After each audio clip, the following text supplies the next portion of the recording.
Imagine closing up a small yogurt shop, laughing with friends, ready for a fun night ahead.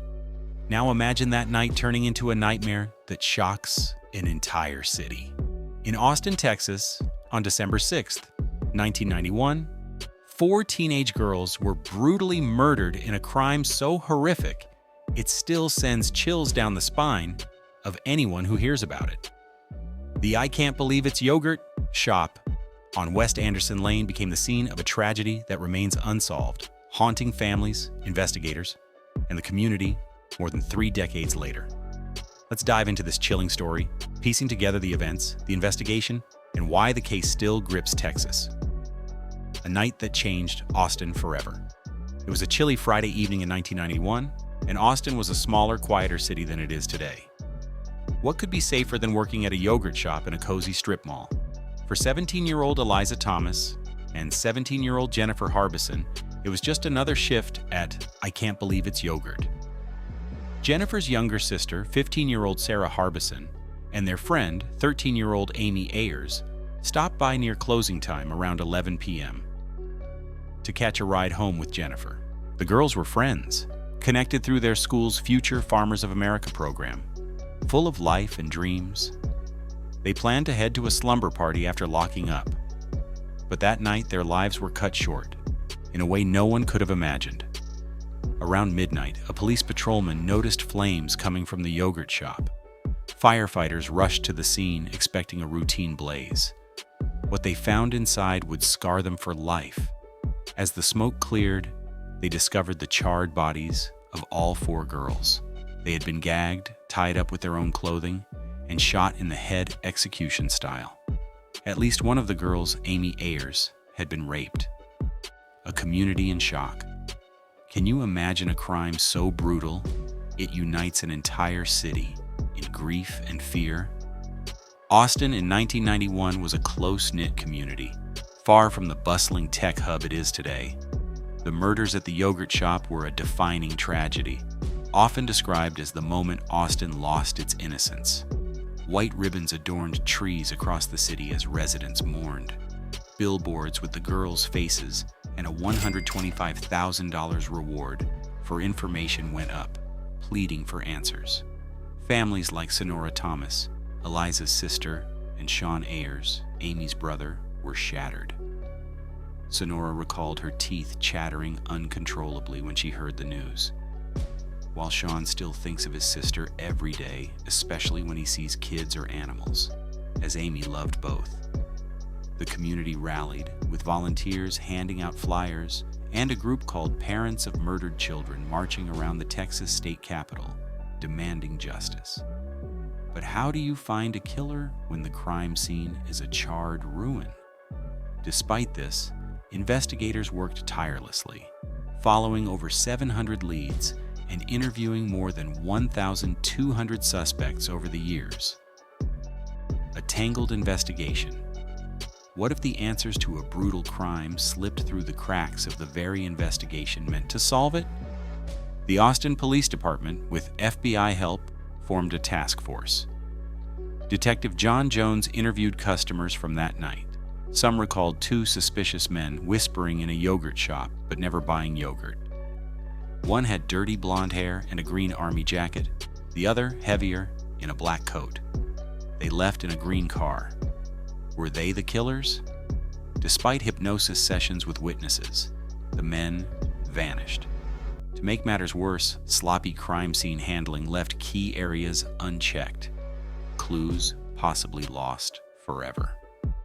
The false confessions. What happens when confessions lead to more questions than answers?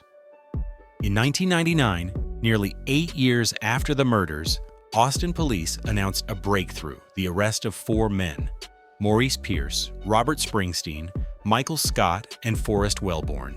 All were teenagers at the time of the crime and had been questioned early on after Pierce was caught with a .22 pistol, not the murder weapon, at a nearby mall. Initially released due to lack of evidence, they were re-questioned in 1999 by a new detective team. After intense interrogations, some lasting 20 hours, Scott and Springsteen confessed to the murders. The confessions seemed promising. But were they too good to be true? Scott and Springsteen's accounts matched some details of the crime, but both later claimed their confessions were coerced. Allegations surfaced that Detective Hector Polanco, known for his aggressive interrogation tactics, had pressured them. Polanco had a history of eliciting false confessions in another case, where two men were wrongfully imprisoned for 13 years. In 2001 and 2002, Scott and Springsteen were convicted. Scott sentenced to death, Springsteen to life. But their convictions were overturned in 2006 and 2007 by the Texas Court of Criminal Appeals, which ruled that their Sixth Amendment right to confront their accusers was violated, since their confessions were used against each other without cross-examination. The DNA dilemma. What if a single piece of DNA could solve everything or nothing?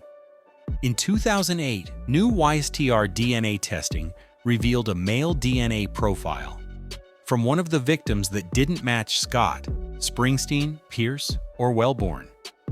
This discovery led to their charges being dropped in 2009, and Scott and Springsteen were released after nearly a decade in prison. But who did the DNA belong to? In 2017, an Austin investigator found a partial match in a public DNA database used for population studies, but the FBI refused to reveal the donor's identity due to anonymity laws. The DNA fragment was too common to pinpoint one person, as thousands of men could share it.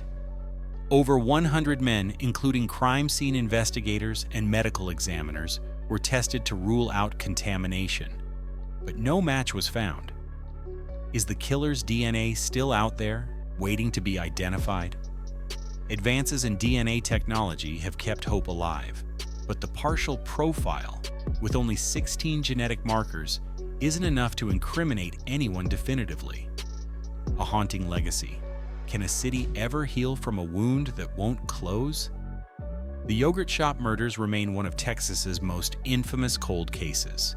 The site of the tragedy, at 2947 West Anderson Lane, is now a nail salon, but a memorial outside honors Eliza, Jennifer, Sarah, and Amy. Their families still grieve.